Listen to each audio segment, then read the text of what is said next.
was just talking to Randy, who's the Director of Public Policy, about how in the next election cycle, the idea is to elect a bunch of freshman legislators who will be really sympathetic to these issues. And so I just sort of want to own that I feel like a freshman right now in this room with so many people who have been doing this work for so much longer than I have. I just moved back to Chicago in July, so I'm really honored to be here.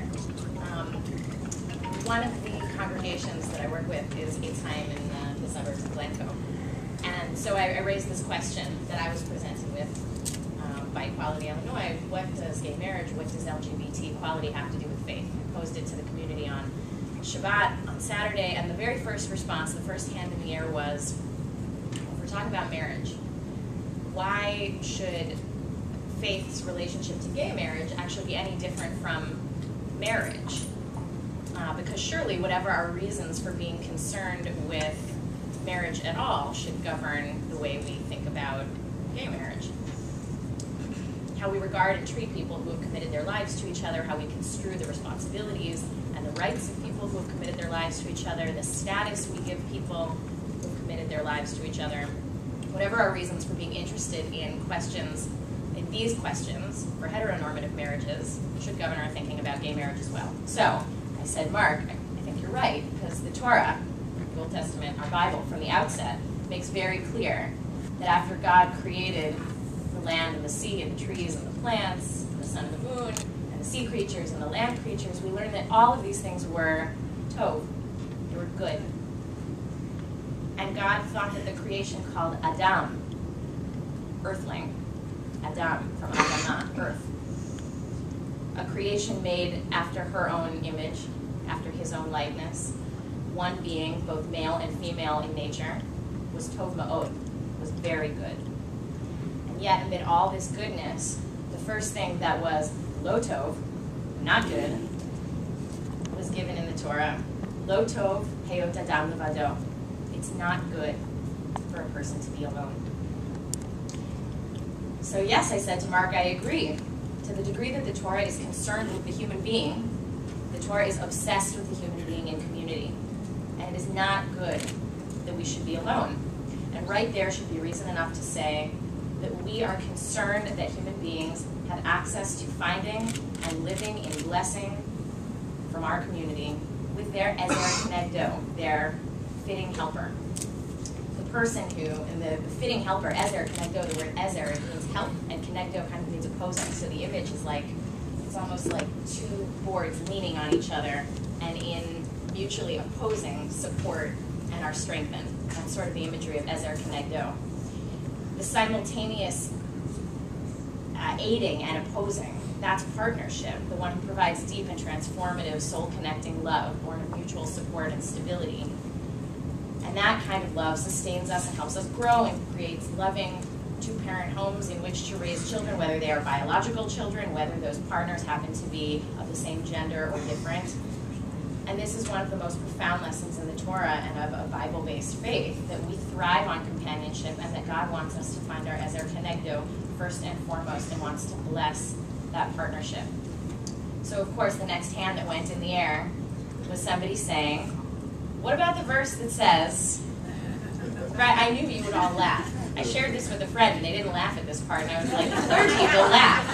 So, right, for a man shall not lie with a man as he lies with the woman. What would you have said? You're facilitating this conversation.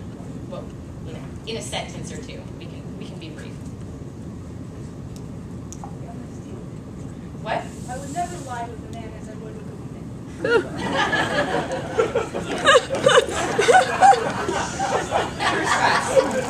Others?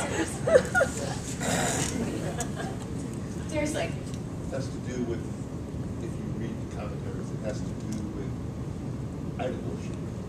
And back in Egypt, separating the Jews from the Egyptians, told to do like they did. Right, so maybe it has absolutely nothing to do with marriage. It has nothing to do with love. It has nothing to do with what we now construe as a mutual partnership at all. Okay, great. There are many responses to this question, right? And I think probably all of us at different points have dealt with this very question. I wanted to share one approach that I find particularly important in an age of fundamentalists and literalists and people who claim Torah true Judaism and gospel truth, people who privilege laws like Leviticus 18:22 over laws like statements like Genesis 2:18. It is not good for the human being to be alone. So the dean of my rabbinical school, Rabbi Bradley Chevy Artson, describes the vocation of the master artist. The master artist, whether in painting or in music, has mastered the basics of the craft, mastered all the scales and arpeggios, has learned how to draw a killer still life. But the master artist must do more than just master the basics and then regurgitate them in the way that they have always been interpreted. Imagine if Leonardo da Vinci or Beethoven had been content to peddle the wares that they had inherited artistically or musically. The master artist must take the craft she has inherited and look at it afresh in the light of the world she sees around her and ask what norms need to be challenged, what sacred golden calves of status quo must be smashed. The analogy is clear.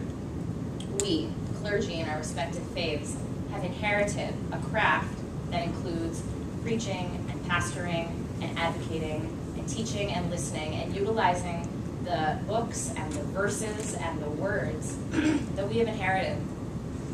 And no less than a master artist must choose one brushstroke or note over another to create a masterpiece, we must do the same with the traditions, with the verses we have inherited. We must decide whether we preach and interpret with a hermeneutic of love and of inclusion, or rest on the status quo that excludes certain people from rights and privileges held by others. We must decide whether we focus our attention on Genesis or on Leviticus, and which verses are timeless and overarching guiding human principles, and which need to be reinterpreted for a new age. Lo tov heot adam levado. It's not good for the human being, male or female, gay or straight, in any form, to be alone. It's not good for us to be alone, any one of God's children. This is a foundational principle. As humble masters of our tradition, it is our imperative to privilege this approach to relationship over one that presumes that any of us knows who is a fitting companion for anybody else. The fact is that after God makes this declaration, God gives Adam, the human being, the ability to go through the animal kingdom and realize that his fitting helper, his ezer kenegdo, was not part of the existing set of options. God had to change the status quo for a new era, and so must we.